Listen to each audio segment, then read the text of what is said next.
He didn't leave in anger. He didn't raise his voice. He didn't slam the door on his way out. He just stopped showing up. Not suddenly. Not loudly. Not with a grand announcement. He stopped replying first. Stopped explaining things that no one really listened to. Stopped trying to matter to people who never made space for him. Not because he didn't care, but because he started seeing the truth beneath the noise. He realized that his presence had become invisible. His effort, expected. His patience, mistaken for indifference. His silence, taken as compliance. While others filled their days with distractions and noise, he found something else, a quiet that didn't demand anything from him. While they chased attention and approval, he began chasing something deeper, discipline, focus, clarity. He didn't vanish to be dramatic. He vanished to survive. Because sometimes, the most dangerous kind of pain is the one you carry quietly, the one that never screams, the kind that slowly erodes your sense of self until you're still there physically, but long gone emotionally. He wasn't running away from people. He was returning to himself. And if you ever wonder why a man like him disappears, look closer. A man doesn't just walk away overnight. His quiet exit is rarely impulsive. It's the end of 1,000 silent sacrifices, stacked over years, unnoticed, unreciprocated, unspoken. What you see as distance is often just the final step in a journey of being ignored. He wasn't loud. He wasn't flashy. He wasn't dramatic. He was steady. The kind of presence you could count on, even when no one else showed up. He carried the weight others avoided. Quietly, without complaint, at work, he was the one who stayed late, making sure the details no one noticed were taken care of. At home, he was the one who kept the roof from leaking, the bills from piling up, the chaos from spilling over. He gave time, energy, patience, sometimes more than he actually had to spare. And because he rarely asked for anything in return, people assumed he didn't need much. They called it strength. They called it loyalty. They said he was dependable, and he was. But behind those labels was a slow, unraveling, piece by piece. His own desires slipped further away. He stopped asking what he wanted for dinner. He stopped choosing what movie to watch. He stopped remembering what it felt like to do something purely for himself. The mirror still showed a man, but the edges of who he used to be were fading. The truth is, when a man gives endlessly without being seen, without being valued, it doesn't just drain him, it erases him. It's not sudden. It's gradual, so subtle that one day he looks at his own reflection and realizes he doesn't recognize the man staring back. And when a man gives without being seen, there comes a day when even his own reflection doesn't recognize him anymore. He didn't break with noise. There was no shouting, no slammed doors, no public collapse. He broke quietly. In the kinds of ways people overlook, he skipped the dinner invitation, telling himself he was just tired. He didn't return the phone call, promising he'd get to it tomorrow.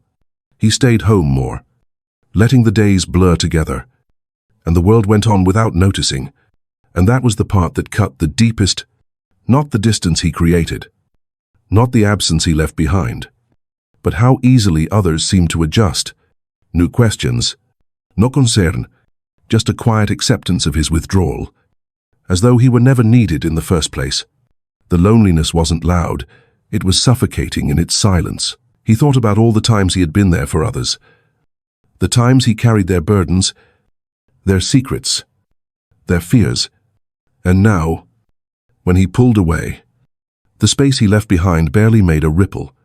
That realization hollowed him more than any argument or betrayal ever could. It confirmed the fear he had tried so long to suppress, that he could disappear, and life for everyone else would continue unchanged. Yet in that silence, something unexpected stirred. It wasn't the echo of other people's voices, or the absence of their attention. It was a sound he hadn't heard in years, faint at first, but undeniable. A voice not from the world outside, but from within himself. At first, The stillness felt like punishment. The absence of constant activity, the silence where conversations used to be, pressed against him like a weight. It felt like failure, as if slowing down meant he had lost the momentum that once defined him. But slowly, almost imperceptibly, the quiet began to change shape. The noise of obligations, expectations, and endless giving started to fade, and with that fading came relief. Mornings no longer began in a rush. They stretched, unhurried. The taste of coffee, once swallowed in haste, became something he noticed rich, steady, grounding. He walked through his home and felt the calm in its walls. A calm that wasn't emptiness but space. In that space, his thoughts began to surface, no longer frantic, no longer sharp with self-criticism. They softened. They became clearer. Stillness, he realized, hadn't destroyed him. It was slowly piecing him back together, without the constant pull of others, without the pressure to perform. He found pieces of himself he thought were gone. Curiosity, patience, even joy in the simplest details. What once felt like exile began to feel like sanctuary, and from that new stillness, he began rewriting the rules of how he lived and who had access to him. He doesn't chase anymore. He doesn't stretch himself thin to prove his worth. And he no longer explains his choices to those who only half listen. The need to beg for attention, for recognition, has vanished. His time is now guarded like a treasure, parceled out with intention. His boundaries are not negotiable. They are the quiet walls that protect his sanity. And his energy, once poured out freely, often recklessly, is now treated as priceless. The rules are simple. If something drains him, it doesn't deserve his presence. If something confuses him, he pauses and questions it, rather than rushing forward blindly. And if something costs him his peace, it is, without question, far too expensive to afford. Each decision is measured against this new code, and for the first time, he feels he is living by principles rather than by default. This way of living didn't come overnight. It was carved from experience, from the pain of giving too much and the emptiness of being overlooked. But once in place, it became a compass, steady, unwavering. The world hasn't changed, but his response to it has, and in that response, he's found a freedom that feels non-negotiable. But it wasn't just what he let go of. It was what he began to see more clearly, especially about the people around him. They don't know what to do with him anymore. The man who once bent, once yielded, once absorbed the weight of everyone else's expectations, is no longer the same. Now he is unreadable. He doesn't flinch at disapproval. He doesn't scramble to fix what others break. He doesn't respond to manipulation with guilt or urgency. His calm unsettles them because it cannot be controlled. He is unbothered, no longer tethered to approval or applause, where he once sought belonging. He now chooses solitude. If the alternative demands his silence or submission, he is unattached, not because he is incapable of love, but because his worth is no longer tied to whether or not he is chosen. He has stepped outside the game entirely, the game of proving, pleasing, and apologizing for existing. And that terrifies the people who once thrived on his compliance. Those who depended on his sacrifices now see him as distant. Those who once leaned on his endless giving now find themselves exposed. His refusal to play by the old rules is disruptive, not because he is cruel, but because he no longer needs validation to stand tall. He has learned the power of restraint, of silence, of walking away when the cost is too high. But strength like this doesn't come from bitterness. It comes from surviving and choosing, every single day, to remain whole. They call him alone, but he calls it aligned. What others mistake for emptiness is, in truth, a carefully chosen space. His home is quiet, not because it lacks voices, but because it no longer carries arguments, demands, or obligations that drain him. His phone doesn't buzz endlessly, but the silence is not loneliness, it is freedom. In that quiet, he finds his mind calm, uncluttered, steady. He doesn't need company to feel valuable.